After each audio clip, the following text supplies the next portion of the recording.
Jalen Carter, defensive tackle out of Georgia. He is the number one guy on all three of our boards, and he's the number one guy on anybody's interior defensive line board this year. There's nobody else close. He was a 5-star prospect coming out of high school. He's the number 18 ranked player in his high school class. He played basketball in high school, and he was also a weightlifter. He was a rotational player for 2 years before becoming a full-time starter for Georgia in 2022. And then he was named first-team All-American despite missing 2 games. He is 6'3", which is 59th percentile, 314 pounds, which is 74th percentile, and he's 22 years old. In 2022, he had 32 tackles, 7 tackles for loss, 3 sacks, 3 passes defensed, and he forced 2 fumbles. He also had a 92.3 PFF grade, which was first among Power 5 interior defensive linemen. When you watch him play, he's so good in every aspect of his game, honestly. He's got a really quick first step and excellent body control. He's able to navigate around blockers really well. He's got a really good club/swim move that he uses when he's a one-gap defender as a pass rusher. That's kind of his go-to. Now, you could say he's overly reliant on that. Maybe he needs to develop some other moves, but that probably comes with time. He's lined up nearly everywhere between the tackles, A gap, B gap, heads up on centers, heads up on a guard. He's been all over the place. He handles double teams really well in the running game. He's got a strong anchor there, and he's got a high motor. So there's some things, there's some technical refinement that can be had in his game. He could develop some more counter moves and things like that. But at the end of the day, Jalen Carter is a blue chip player. The question marks all come off the field. So let's talk about Kalijah Canty first. So aside from him having the measurables of Aaron Donald, tell me what you like about Kalijah Canty. Let's put the Aaron Donald stuff away, because this guy's not Aaron Donald. I'd never understood that. He's only 6 foot. He doesn't tick the physical boxes at the defensive tackle position. But what this guy does is he's elite at attacking the passer. He's a high-end athlete for the position. And since 2020, he's got 31 tackles for loss and 12.5 sacks. At the combine, he absolutely blew up.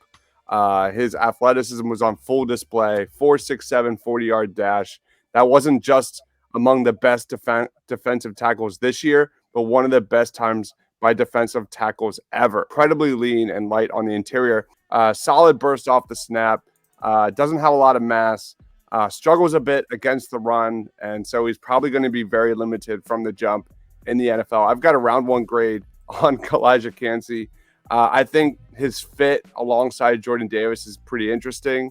I've seen a lot of scouts have this guy like in their top 10, top 15. I don't buy it. First round grade, I wouldn't be surprised if he's taken somewhere in the 20s. I think would be pretty fair. But outside of that, there is definitely some skepticism with this guy when it comes to being a 3-down starter in the NFL. Okay, let's go on to my number 2, which is the number 3 for both of you guys. It's Bryan Bresee out of Clemson. Bresee was a 5-star recruit. He was actually the number 1 player in his high school class. He had 35 sacks and 80 tackles for loss in high school while averaging a double-double in basketball. He went to Clemson, and in 2020, he was ACC Defensive Freshman of the Year, but then in 2021, he tore his ACL after he played in only 4 games. And then in 2022, the blows continued to come when his younger sister passed away from cancer. And so Bryan Bresee has had a tough college career. He started strong in 2020, has been met with incredible adversity, both on and off the field throughout his career. And so as you watch his tape in 2020, you just don't see it all there. And yet at the same time, it's like, how could it all be there with everything that was going on in his personal life and off of the field? So this is another guy that it would be huge to be able to sit down and talk to for teams, to see where his head's at and to see, all of those sorts of things that we can only speculate about and shouldn't even speculate about. But if you just look at the player, he's huge. He's 6'6", which is 94th percentile, 298 pounds. He ran a 4.86 40, which was 93rd percentile. And he had a 9.55 relative athletic score. This season, now he did deal with a shoulder injury some throughout the year as well, but he had 15 tackles, 5.5 tackles for loss, 3.5 sacks, and 2 pass breakups. I think he's got a really explosive first step. He's got really good agility and speed. Clemson would use him in twists a lot to try to get him looping around free. He also brings a variety of pass rush moves. He utilizes them all to win the point of attack. Like I mentioned with Jalen Carter having like the go-to club move. Bresee doesn't have that. He uses a lot of different moves. I think he's pretty solid in the running game, and he can play from a lot of different alignments. Mark, why don't you talk to us first about Tuli Tuipulotu, which is a mouthful. Well done. Yeah, he's kind of the type of guy who I fall for way too often in terms of the defensive lineman. 6'3", 266, but he weighed in at the combine. Definitely a tweener.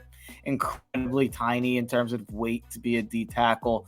He probably needs to put some weight and strength on, but he's very young and raw, so that's extremely possible. He's not going to be 21 until after the draft.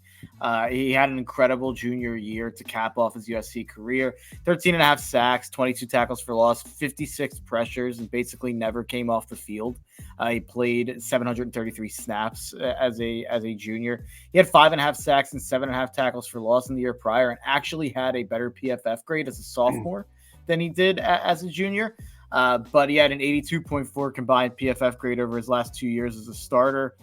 There's people that think he can play on the edge over tackles and at 3 technique, and I tend to agree. He's got a bag in terms of pass rushing moves to get around offensive linemen. He's very, very smooth. But I totally understand any ranking on Tuli. He walks such a fine line of being a tweener and being versatile. I could end up being way too high on him, or I could end up being way too low on him. My player comp would be DeMarvin Leal from last year, who we haven't really seen much of yet in Pittsburgh. Where that could work out, it could not work out. It's a guy I was really high on last year. Let's keep going here. We've got Dibes number 4. He comes in at number 5 for me, number 6 for Mark. It is Gervin Dexter from Florida. Dibes, I'll let you lead us off on Dexter. All right. Gervin Dexter was a massive recruit for the Florida Gators. A guy, the opposite of Tuipulotu.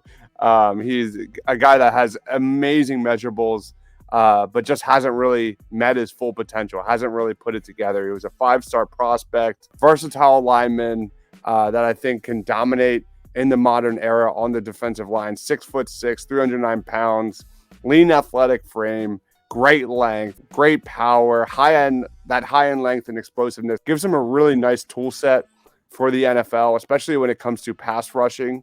All of those things, he just haven't been unlocked yet. So I think this is a prospect that has a lot of physical tools that probably will get him drafted on day 2. Still needs to kind of continue to develop. Mark and Dibes, you both have Keanu Benson at number 5. He is my number 8.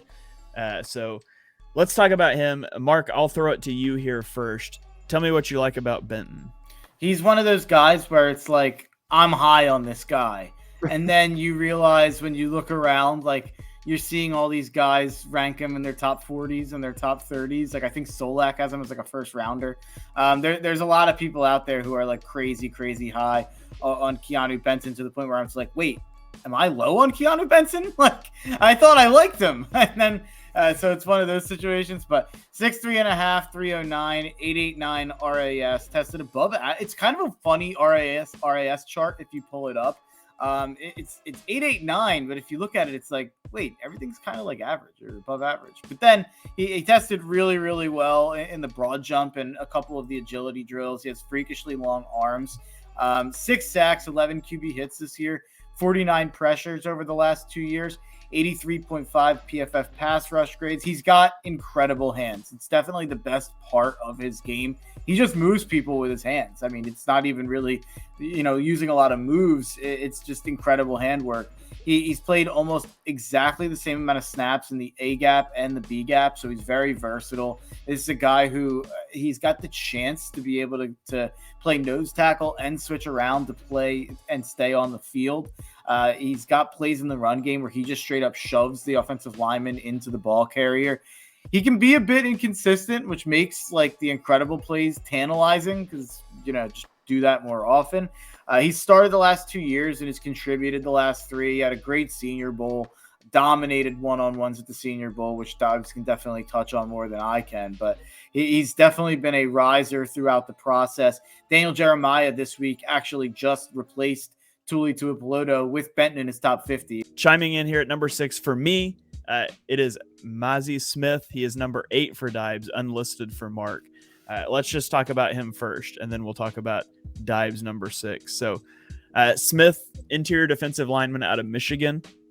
He was a 4-star recruit coming out of high school who didn't really play until his junior year when he became a starter for Michigan.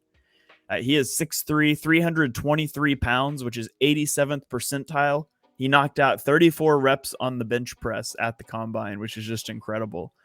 He had 48 tackles in 2022, 2.5 tackles for loss, a half of a sack, 1 forced fumble, 1 fumble recovery, 25 pressures, and he ranked top 10 in PFF stops metrics.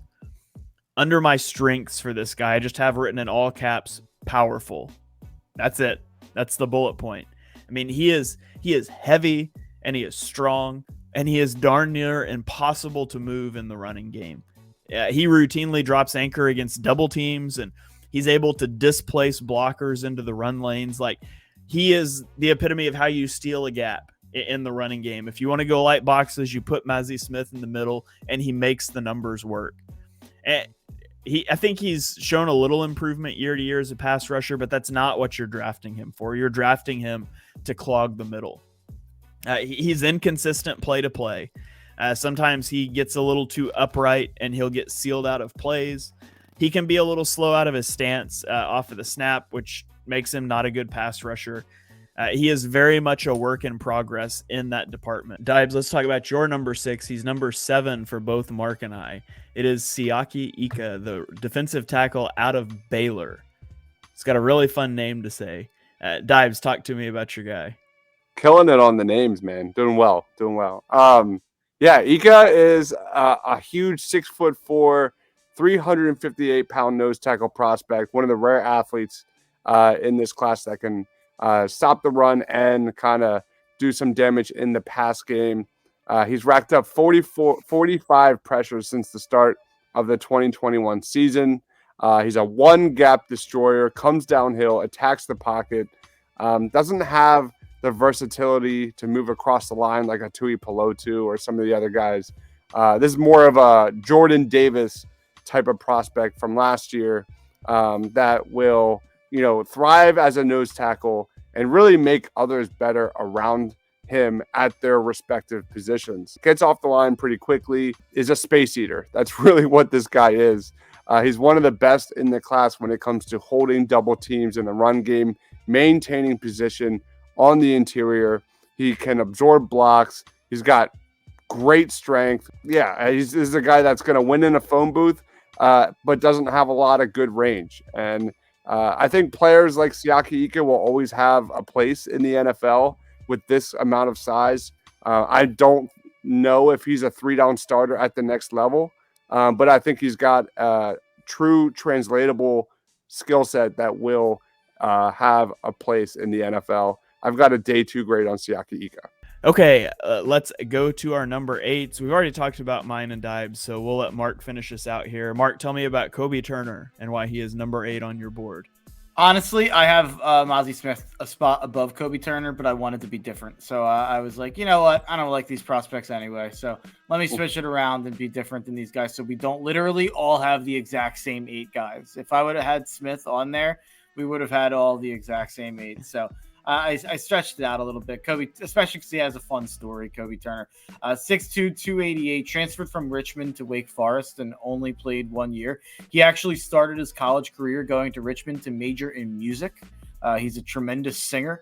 There's some clips on Twitter. Very, tremendous. Very, very good singer. I need to get him in a locker room with Jordan Mailata. You stole my punchline. I said, sorry, my bad. The Eagles might need to draft him to add to the Eagles Christmas song catalog. I know he's not an offensive lineman, but I mean, with pipes like that, you got to get him involved. But not only is he a good singer, he put up some pretty great tape in that 1 year. It's only 1 year of next level production. It's ACC, but 93.1 run defense, PFF grade, and 4th in stop percentage versus the run. 3 sacks with 27 hurries and a 92.2 PFF grade overall. 89 PFF pass rush grade, 14th amongst D tackles in total pressures. He plays with suddenness off the snap, powerful pop in his hands, can anchor down and clog up holes. Really reads plays well, really intelligent player. A bit of a jack of all trades, master of none, and the problem is he's extremely tiny for a defensive tackle with extremely short T-Rex arms. And that's the reason he won't go in the top 100. That's the reason why Shane and Dives don't have him in here. I think he plays bigger than he is, and I'd rather bet on his tape than guys like even Mazzy Smith or even Siaka Ika at a later round value, or Moro Ijoma, just because I think his tape was really good in the 1 year that he did have. But I'm not all that bullish on Kobe Turner. Just thought it'd be fun to throw out that story.